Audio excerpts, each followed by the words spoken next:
Yo, what's going on, guys? It's your boy, Zero System with two M's, coming back at you again for a quick breakdown of these two kits right here. So if you follow me on Instagram, you know I speak very highly of these two kits. It's pretty safe to say that the Gundam Stormbringer and the Gym Dominance are like my favorite Gunpla out of my whole collection. And I often get the question, which kit's better, Stormbringer or Dominance? You know, if you want to get one or the other, which one do I get? So I wanted to make this video a full breakdown of both to help you decide for yourself. Let's get into it. Alright, so starting off, these kits are almost exactly the same. They do have the same exact inner frame, almost the same leg armor. The only difference is the Stormbringer has these kind of yellow accents and a kind of a bigger, bulkier knee, whereas the Stormbringer knee is a little bit more streamlined, although it still does have kind of some nice accents in there. There's another close-up of that one, so you can kind of see.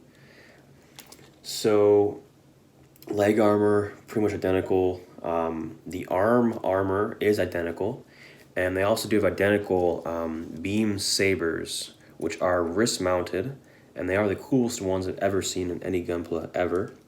The beam saber goes in like so, and they're both mounted on the wrist, which gives it a really cool and very, menacing look.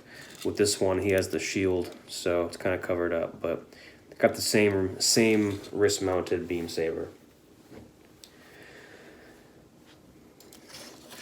And a little look at the backs.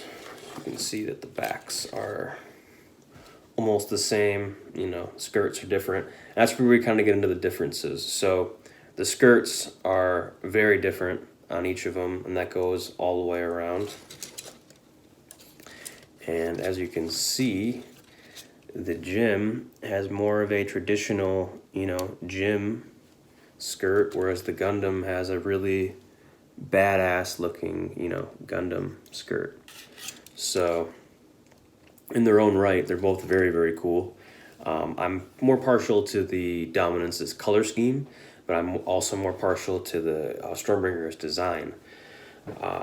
So more differences are the shoulders. Obviously, the Stormbringer has these really awesome wing shoulders with the water slides and lots of detail in there, even the little yellow accents. They look really cool, whereas the Dominance ones kind of are a little more plain. These are actually the same,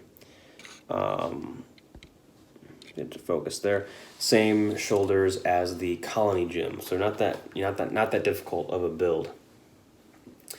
And then the most obvious difference, we'll actually look into that next. The next difference that really bugs me about these kits is the cockpit. So on the Gym Dominance, you have a nice opening cockpit door. I have some glow tape in there. I don't know if I'll get it to glow. I'll put a picture of it, you can see. But that does glow in there, which gives it a really cool, awesome look. The huge bummer about this kit, I think, is that the cockpit doesn't open. So this part in here, the red part, it's a solid plastic piece. It's sealed. There is a cockpit inside. Like I said, they do have the same inner frame. There's a pilot in there, but for some reason or another, it doesn't open. I don't understand why they designed it that way. It could have easily been.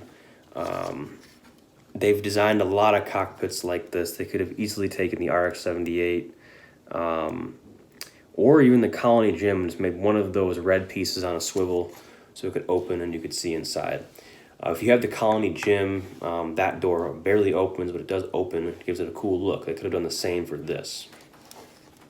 The next glaring difference we get into are the heads, or the faces.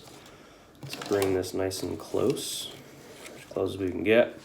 So, as you can see, the Stormbringer has kind of this, it's a really badass look. I mean, when it comes to Gundam heads, this is the coolest one I've seen. It's kind of like a mix of Zeta, kind of looks like the Wing series, kind of looks like Strike, kind of looks like Impulse. It's kind of just like a combination of like all the coolest protagonist heads and faces I've ever seen from any Gundam series.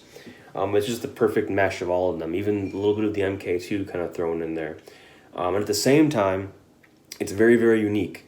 If you compare it to a lot of other ones, it has similarities, but a lot of differences. It's very unique on its own, and it's very, very dope.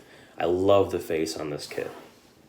The Gym Dominance, on the other hand, has an upgraded Gym face, so it's pretty much the same as the Gym Sniper 2.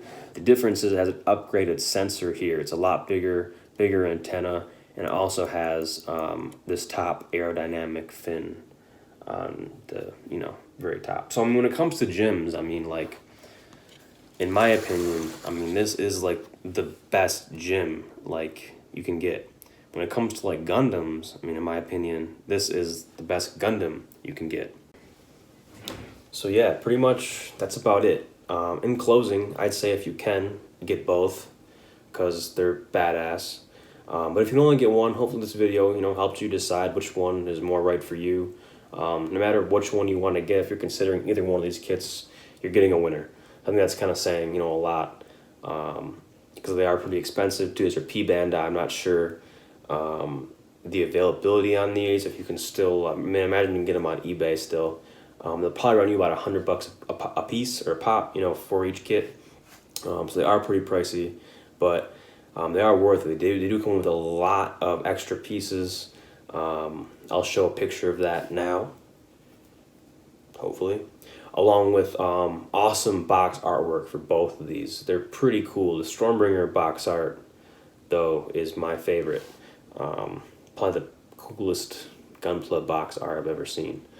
So yeah, that's really about it. Hope this video helped you decide. Hope it was helpful. If you can, please leave a like. And if you also can, please go on Instagram.com/ZeroSystem with 2 M's and hit that follow button. That'd be super helpful. And hope to see you in the Gunpla community and around. So once again, thanks for watching, and I'll catch you next time. Peace.